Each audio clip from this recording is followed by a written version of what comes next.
সেটা আলাদা প্রসঙ্গ একটা, এটা নিয়ে আলাদা একটা চর্চা করা যেতে পারে, কিন্তু আমার মেন কথা হচ্ছে, আমার যেখানে আপত্তি সব থেকে বেশি এই জোটের প্রাসঙ্গিকতা নিয়ে। কারণ ফরওয়ার্ড ব্লক মানে যে শুধু ফরওয়ার্ড ব্লক এমন নয়, ফরওয়ার্ড ব্লক মানে হচ্ছে বামফ্রন্ট। এখানে বামফ্রন্ট ঘোষিত প্রার্থী ফরওয়ার্ড ব্লক দাঁড়িয়েছে গৌর গৌর বিশ্বাস বাগদাতে। বামফ্রন্ট ঘোষণা করেছে, এই বামফ্রন্ট মানে শুধু ফরওয়ার্ড ব্লক নয়। না, তাহলে আমি তো বামফ্রন্ট মানছি তো। যখন ঘোষণা করছে, তাহলে এটা কি আলোচনা না করেই কি ঘোষণা করে দিল কংগ্রেসের সঙ্গে? একটা প্রশ্ন। তাহলে এই প্রশ্নটা যখন উঠছে, তার মানে কংগ্রেসের সঙ্গে কেমন ধরনের জোট হচ্ছে যেটা মানুষের কাছেই পৌঁছাবে না? তাহলে তো হার তো নিশ্চিত। আর একটা কথা, লোকসভাতে কংগ্রেসের প্রার্থী ছিল, আমরা 2016-তে দেখেছি কংগ্রেস ওখান থেকে জিতেছিল বাগদা বিধানসভা থেকে। তার আগে দেখেছি ওখানে ফরওয়ার্ড ব্লকের প্রার্থী থাকতো। কারণ ফরওয়ার্ড ব্লকের ধরুন, আপনার কথা বলছি, ধরুন বহরমপুর, বহরমপুর কংগ্রেসের শক্ত ঘাঁটি। বামেরা যদি বলে আমার বহরমপুর আসন চাই, কংগ্রেস কি জোট মানবে? সেটা মানবে না। ঠিক তেমনি ফরওয়ার্ড ব্লক যখন দেখছে আমি ওখান থেকে প্রার্থী দিয়ে আসছি, আমি কেন সরবো? এই জায়গাটাই প্রবলেম, মানে নিজের জায়গা কেউ ছাড়তে চায় না, এটাই প্রবলেম। আর নিজের জায়গা যখন ছাড়তে চাইবে না, সাধারণ কর্মীরা কেন তোমাদের ভোট দেবে? ভোট দেবে বিজেপিকে, ভোট দেবে তৃণমূলকে।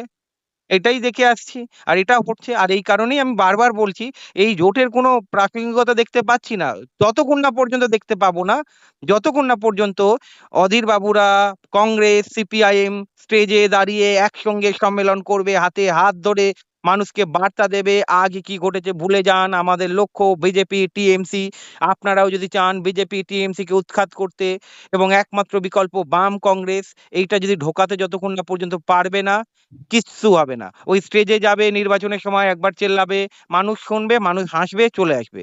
ভোট দিচ্ছে না এই একটাই কারণে, দুটো দল এক জায়গায় কখনোই বসেনি। যদি দেখেন আপনারা, এই লোকসভা নির্বাচন হলো, আপনি কংগ্রেস নিজের জায়গা থেকে প্রার্থী ঘোষণা করেছে, বামেরা নিজের জায়গা দিয়ে প্রার্থী ঘোষণা করেছে। এরা বলছে সমন্বয় রয়েছে, এরা এরা বলছে অ্যালায়েন্স হয়েছে আমাদের সঙ্গে, সমঝোতা, জোট নয়। দুটো দলই বলেছে চলুন, জোট নয় সমঝোতা। সমঝোতা হওয়া মানেও কি? কাছাকাছি আসা। কাছাকাছি যখন আসা মানে আমরা একসঙ্গে আসন শেয়ার করছি। তাহলে আসন যখন শেয়ার করতে পারছি, তাহলে এক টেবিলে বসে একসঙ্গে হাতে হাত ধরে কেন বলছে না? যেমন আমরা মুর্শিদাবাদে দানাবাদে দেখেছিলাম বাম কংগ্রেস জোটটা, এটা অস্বীকার করার কোনো জায়গা নেই। নাহলে মোহাম্মদ সেলিম কখনোই 5,18,000 ভোট পায় না, কংগ্রেসিরা ভোট দিয়েছে।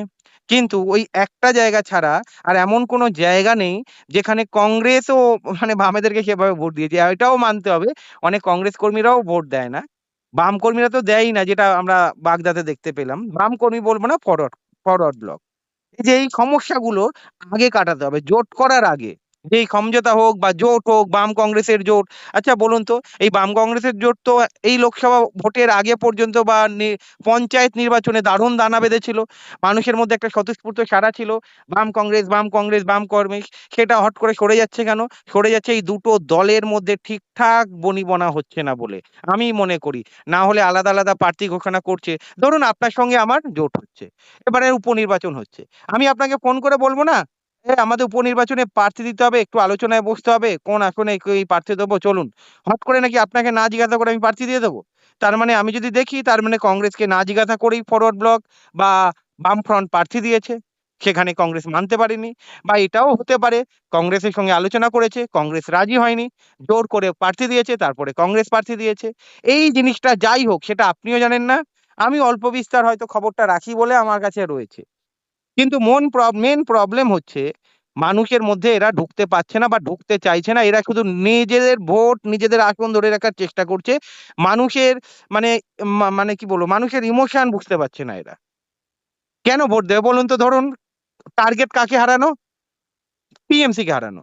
এবার টিএমসি কে হারানোর জন্য সাধারণ মানুষ হিসাবে, আরে এই দুটো দলের মধ্যে নিজেদেরই আন্ডারস্ট্যান্ডিং নেই, এখানেও কংগ্রেসের প্রার্থী, এখানেও ফরওয়ার্ড ব্লকের প্রার্থী, তার দিয়ে বেটার আমি টিএমসি কারণের জন্য বিজেপি কে ভোট দেবো। তাই হচ্ছে তো এটা। তাহলে এখানে আমার মানে প্রশ্ন হচ্ছে, আপনি নিজে বলুন না, কংগ্রেস একা লড়লে আমি মনে করি আরো ভালো করবে, বামেরা একা লড়লে আমি মনে করি ভালো করবে। সেই তো জোট করেও কি হচ্ছে দেখলেন তো, জোট না করে যা ভোট হলো, জোট করে কি হলো, লাভ কি হলো? আমার কথা বুঝতে পারছেন আপনি কি বলতে হ্যাঁ, চাইছি? বুঝতে পারছি। এবার আপনার একটা প্রশ্ন রেখে গেছেন, সেই প্রশ্নের একটা উত্তর দিচ্ছি। সেটা হচ্ছিল গিয়ে ফরওয়ার্ড ব্লক বলছে যে আগে আমরা দাঁড়াতাম, 16তে আমাদেরকে ওই সিটটা আমাদের কাছ থেকে ছেড়ে নিয়ে কংগ্রেসকে দিয়েছিল, অতএব আমরাই ওখানে দাঁড়াবো। পশ্চিমবঙ্গে 294টা সিটে বামফ্রন্টের প্রার্থীরাই তো সব জায়গায় দাঁড়াতো। এবার জোট যখন করা হচ্ছে কংগ্রেসকে সাথে নিয়ে, তখন কংগ্রেসকে সিট ছাড়তে হবে। কাকে? সিটগুলো ছাড়বে কি করে? প্রত্যেক দলকে তো কম বেশি সিট ছাড়তে হবে, তাহলেই তো কংগ্রেসকে ছাড়া যাবে। এই জিনিসটা কিন্তু ফরওয়ার্ড ব্লক বুঝতে পারছে না। আর কংগ্রেস নেতারা যৌথভাবে আলোচনায় বসে না, এই যে যে কথাটা বললেন, কংগ্রেস নেতারা বহুবার আলমউদ্দিন স্ট্রিটে গিয়ে মিটিং করেছে, বহু লোকসভা কেন্দ্রে বলুন, বিধানসভা কেন্দ্রে বলুন, যৌথভাবে মিটিং করেছে, করেনি তা নয়। কিন্তু সাধারণ মানুষের মধ্যে কিছু কিছু কর্মী বেশি বুঝে ফেলেছে যে এরা পারবে না, বিজেপিকে ভোট দাও, এটাই হচ্ছে বড় রোগ। এবং এই রোগটা যতক্ষণ পর্যন্ত দূর না করতে পারবে, এই ভাইরাসটা যতক্ষণ পর্যন্ত দূর না করতে পারবে যে তৃণমূলকে হারাতে কংগ্রেস বামফ্রন্ট জোট পারবে না, বিজেপিকে ভোট দাও, এই রোগটা যতদিন থাকবে ততদিন তৃণমূল ক্ষমতায় ড্যাং ড্যাং করে থাকবে, কেউ আটকাতে পারবে না। আর বিজেপি তো এখন ক্ষয়ের খাতায় চলে গেছে, এবং 26-এ আরো ক্ষয় হবে। যতই লাফাক না কেন শুভেন্দু অধিকারী, আরো ক্ষয় হবে বিজেপির। আর নিজেরা যদি এক না হতে পারে, 26-ও তৃণমূল ড্যাং ড্যাং করে জিতে যাবে। এই তো জিতে যাবে, সেটা জলের মতো পরিষ্কার হয়ে যাচ্ছে যত দিন যাচ্ছে। আর যেভাবে হ্যাঁ, ভোট হবে আপনারাও আগে জানেন, নিজেকে সংশোধন করতে হবে। দুটো দলের ভুল রয়েছে, সেটা আপনাকেও মানতে হবে এবং বাম কর্মীদেরও মানতে হবে আমি মনে করি। হ্যাঁ, হ্যাঁ, অবশ্যই সেটা আমরা চাই। মানে আমি যদি ব্যক্তিগতভাবে যদি বলেন, একার পক্ষে সম্ভব নয় তৃণমূল বা বিজেপির মতো শক্তির বিরুদ্ধে লড়া। এবং একার বিরুদ্ধে যখন সম্ভব নয়, তাহলে হাতে হাত ধরি। হাতে হাত ধরলে সবার আগে বুঝতে হবে আমাদের ইস্যুগুলো কি ছিল, পুরনো ইস্যুগুলো, এবং মানুষের সেন্টিমেন্টে কি জুড়ে রয়েছে। তাহলে মানুষের ইস্যু, ওই সেন্টিমেন্টটাকে আগে ট্রিটমেন্ট করতে হবে। সেই ট্রিটমেন্টটা করতে ব্যর্থ হয়েছে দুটো দল, কিছু মনে করবেন না, এটাই বাস্তব। 100% সঠিক। এবারে কেন ব্যর্থ হয়েছে আপনি বলছেন, আলিমুদ্দিন স্ট্রিটে বারবার কংগ্রেস নেতারা গেছে, আমরাও জানি। এখানে অধীর বাবুও এইসব কথাই বলেছে, একই কথা আপনার কথা, এবং বামফ্রন্ট থেকেও বলেছে। কিন্তু সমস্যা সেই একই জায়গায় এসে গেল না? তাহলে বারবার যখন আলিমুদ্দিনে গিয়ে আলোচনা হচ্ছে, তাহলে এই আলোচনার ফল কি দাঁড়ালো? এই ফল এটাই দাঁড়ালো, যেখানে বামপন্থীরা প্রার্থী দিয়েছে, এখানে কংগ্রেসরা প্রার্থী দিয়ে দিয়েছে। তার মানে আলোচনা হয়নি, এটাই মেনে নিতে হয়। তাহলে আলিমুদ্দিনে কিসের আলোচনা হলো, সেটাও একটা প্রশ্ন থাকে না?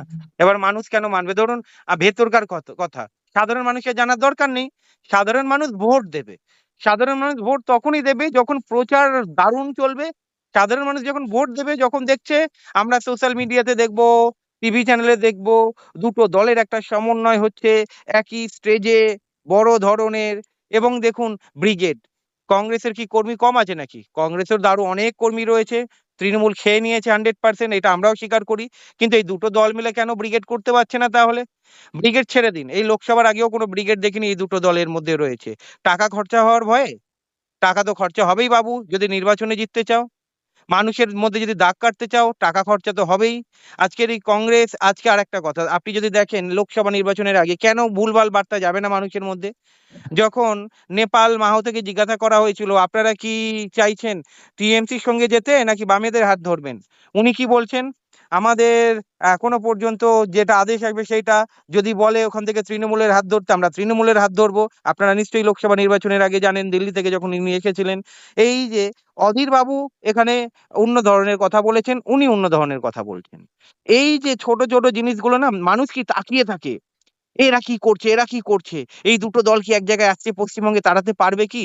যখন এর মধ্যেই এমন কিছু মন্তব্য পেয়ে যায় মানুষ, ধুর, কি ভাবছিলাম আর কি হচ্ছে, এদেরকে আর হবে না। কংগ্রেসই বিজেপি ঠিক আছে, আগে রাম পরে বাম, আগে রামকে নিয়ে ভাবি। এই জিনিসটা চলে আসছে মানুষের মধ্যে।